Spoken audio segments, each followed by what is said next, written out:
We're coming off of a great weekend of the Frequncy Conference 2017. We're going to discuss that with the founder and president of Thriving on this episode of The Urban Perspective.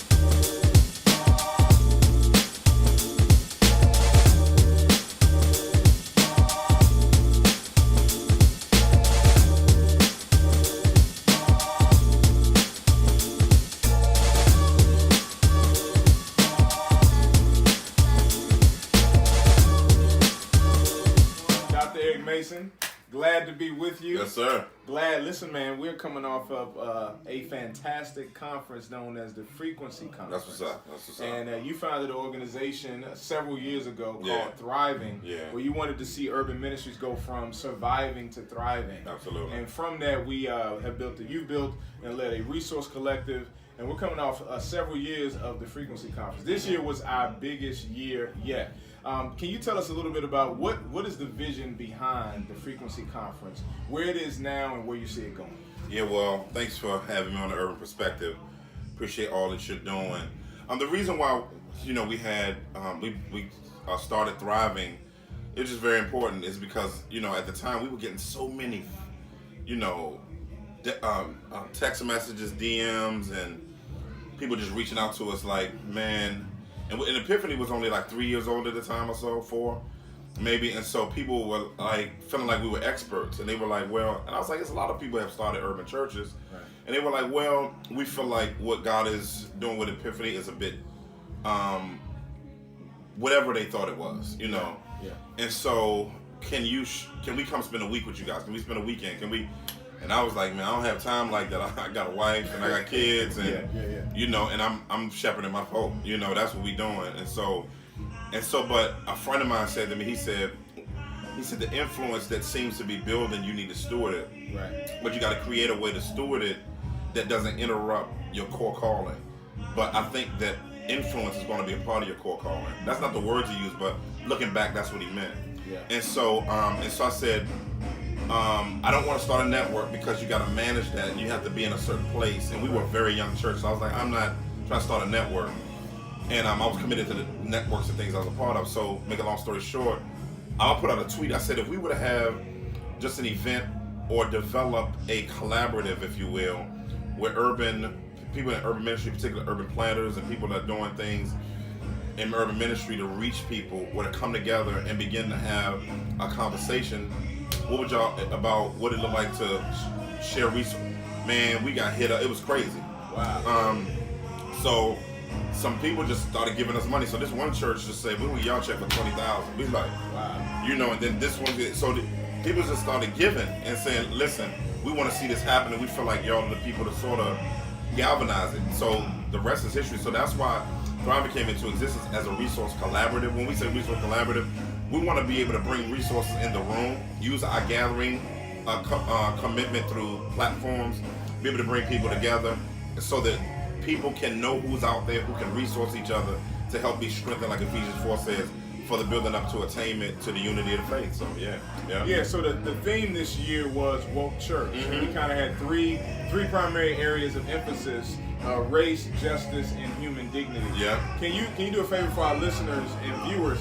Can you define biblical wokeness? Because you opened the session with that coming out of Ephesians 5. Can you define that for us? I think all the speakers did a great job. I was really surprised we didn't even ask him to do that. Sun Chan Rob, Dr. Rob, Dr. Ellis, Dr. LaRitz, all of them basically helped define it even further. I think even in different ways that was very expansive in my mind. But for me, out of Ephesians 5, verse 13 and 14, it says, "Awake, sleep, and rise from the dead, and Christ will shine on you."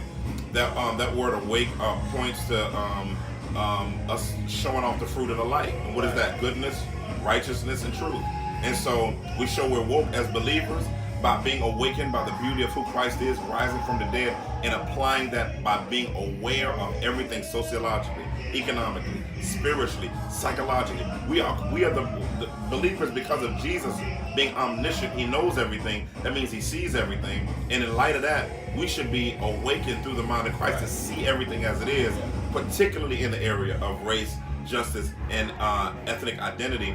I think that that's very, very important in a day and age where I believe that there is a resurgence of the reality that there's brokenness in our understanding of race, justice, and particularly identity for African Americans, because one of the things that we see is whiteness is the standard for identity.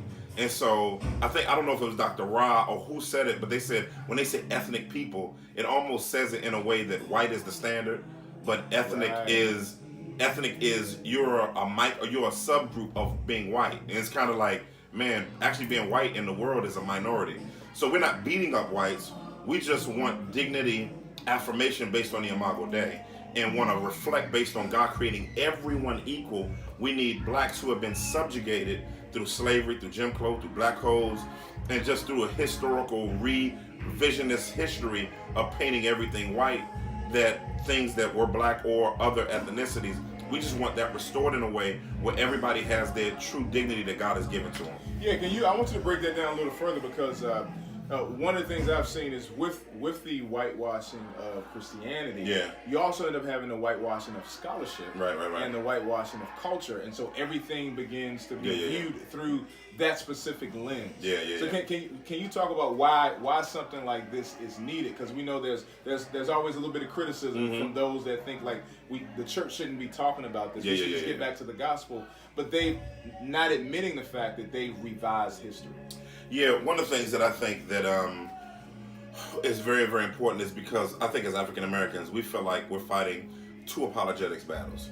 We feel like we're fighting the apologetics of our neighborhoods and cities where Christianity views the white man's religion, and you got all these different things out here that's promoting Christianity as a human-created religion hundreds of years post-Jesus, which is preposterous. But then we have the other fight as African Americans, where our white brothers and sisters are blind to the white supremacy that's been promoted in Christianity for about 1,000 years, but particularly since the Reformation, but for at least 1,000 years. And so what we want to do is fight against that reality and help our white brothers and sisters to wake up and be woke biblically, to understand the blind spots of systemic white supremacy that influences and invades Christianity through the whitewashing of Jesus being white, the apostles and African church fathers being white, when we know that we're not saying they were all dark-skinned, blue-black Negroes, but we also are saying we know they weren't white people. We know Jesus wasn't white. So when I'm saying we know he was, that's historical. Like, everybody would say he's not white, but the question is, people say, well, why does color matter? I said, well, you made it matter when you made it look like you. So if it didn't matter, why you make it look like you? Right. You know what I'm saying? Yeah. And so we're fighting that. So we go to the streets and we admit we know Christianity's been whitewashed, but don't utilize the miseducation and the functionality of white supremacy's use of Christianity. You know what I'm saying? As a way to debunk all of Christianity, because that's a straw man fallacy. So all I'm saying is this: it was a guy in Philly that his mind went right, got on the train, had a hammer. As people were coming on the train, he was just hitting people with a hammer, trying to hit them with a hammer, and so the police kind of got him and subdued him. But when I say because he misused that hammer, that's a tool, that I'm never going to use a hammer ever again. No, you take the tool out of their hand and you use it properly, but you have to take it out of people's hands who are misusing it so that you can make sure it's properly used. And so, based on what it was created for. Right. And so we treat Christianity the same way. Christianity is God's tool to show off the glory of who Jesus Christ is and who he is. And so in light of that reality, the death, burial, and resurrection, boom, guess what we do? We want to remove the way the tool is being used by white supremacy and to use it in a way that God originally wanted it to be used. Yeah, man, that's great. This conference is literally, from what I've seen, there's nothing like it when you are seeing so many scholars in the urban context coming together and being resourced and sent back out to their communities. Can you talk a little bit more about what's your hope for that?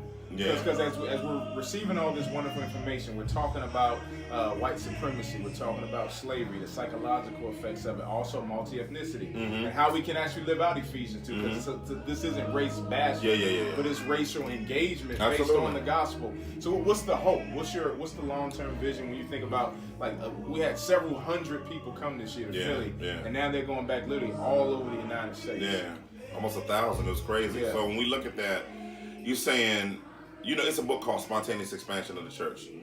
Great book. And one of the things it talks about is the levels that moves of God have. And one of the things that it talks about is when something goes from a network, talk about the difference between a network, a movement, and a denomination. Yeah. And one of the things when people talk about a movement is something you can't control.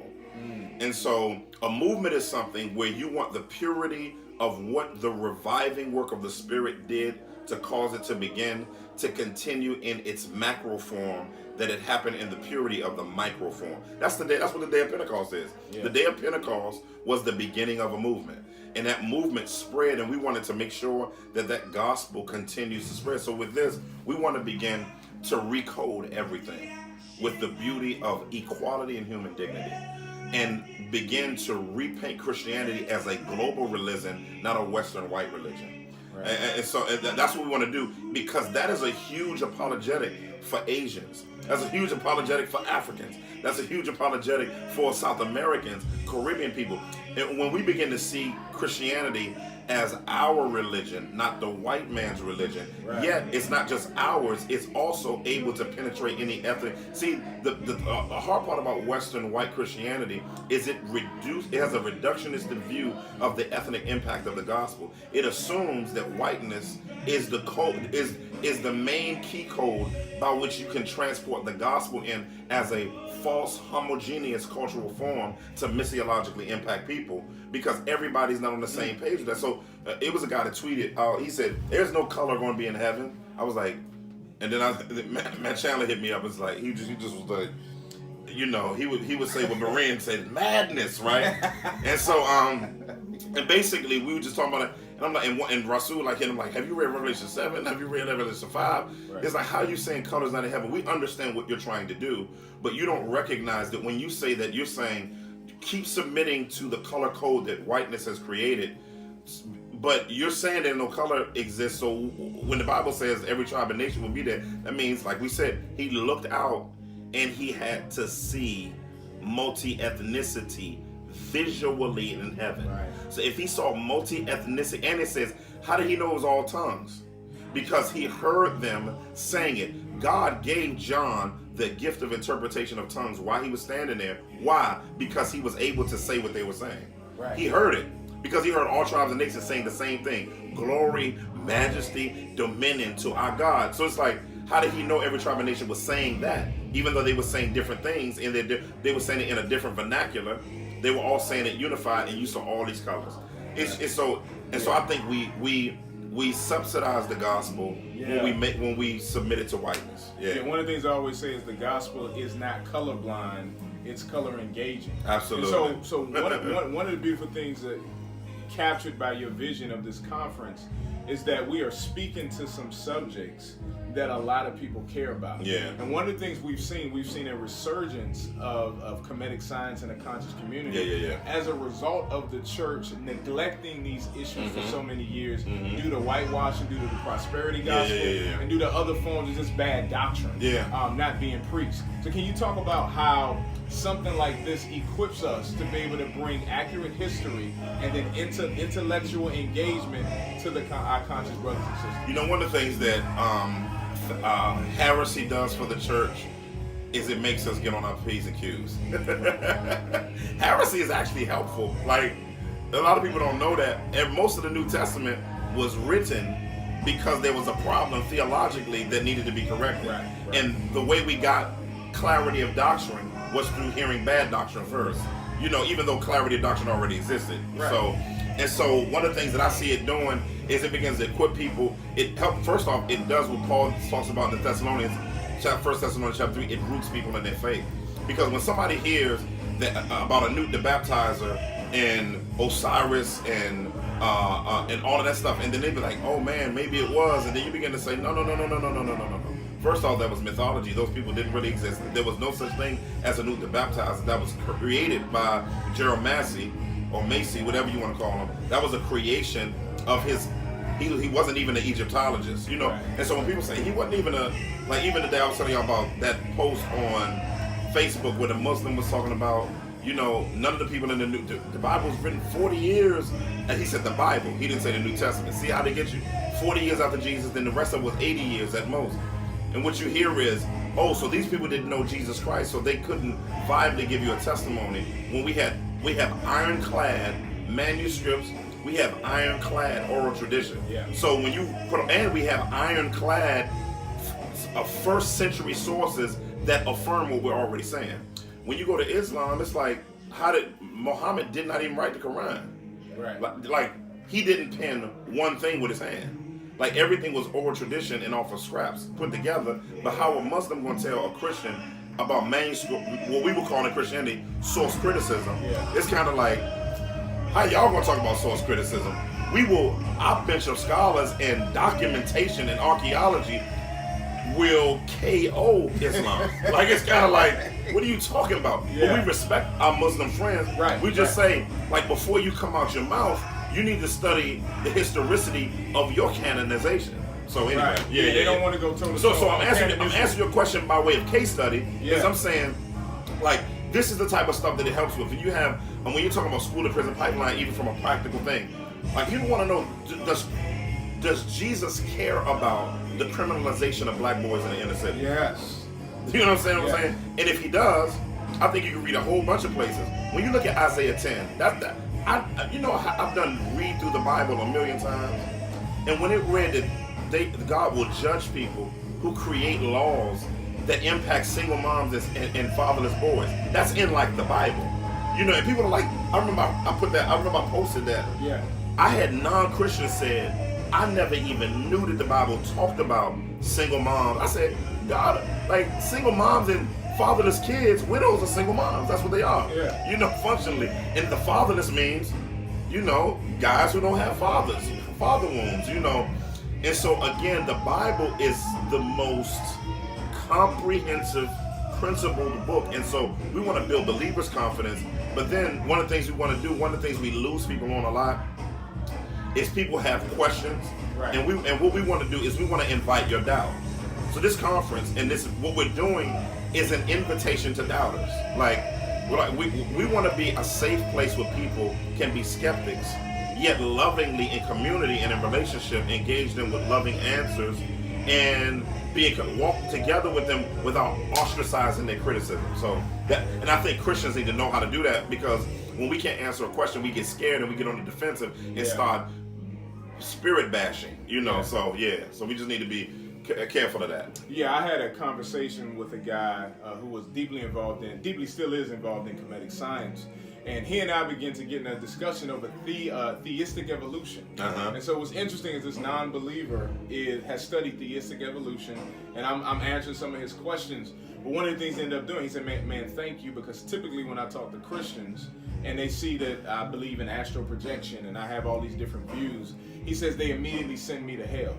And so I didn't immediately send him to hell, because his narrative isn't finished yet. Mm-hmm. God is at work, and he's actually beginning to come to the church. And so I say that to say to our listeners and our viewers is that what this conference is, as Dr. Mason said, it is a movement.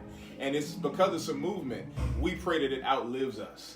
That it continues to go on, because it's rooted in the gospel. It's not antithetical to the gospel. It is rooted in the gospel.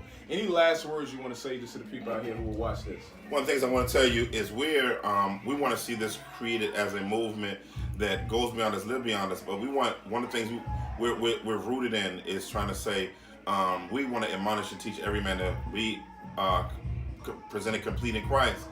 And one of the things we want to do that is contending for the faith delivered up for the saints. And so we're not really doing anything new. We're just taking ancient vintage information and contextually translating it to our contemporary society. So we're not making up stuff. So we love the Lord, we love you, and we want to see those who are believers equipped, but those who don't believe, we want to be patient. We want to have a patient respectful common ground to be able to discuss these things, because we want to be able to, I'm gonna just be honest with you, we want to see you saved. So I'm just gonna be honest with you. Yeah. So when we talk, we talking, we're gonna love you, and I'm not gonna Bible brawl you or beat you, but we do want to see you come to Jesus Christ in the mighty name of Jesus. But we want to love you in the process. So that's what we want to see done, and we want to see, as churches get planted, transitioned, and new generations come up, that they're equipped with things that help them to answer questions that particularly African Americans have been being asked for 100 years and haven't gotten answers from the church from. So, Dr. Mason, thank you so much. Yeah. I appreciate your vision. I appreciate your wisdom. Appreciate your leadership. And you are one of the spiritual fathers of the movement. So we thank God for you and your vision. I'm Pastor Jerome. This has been The Urban Perspective. I love you. God bless you. blessings to you.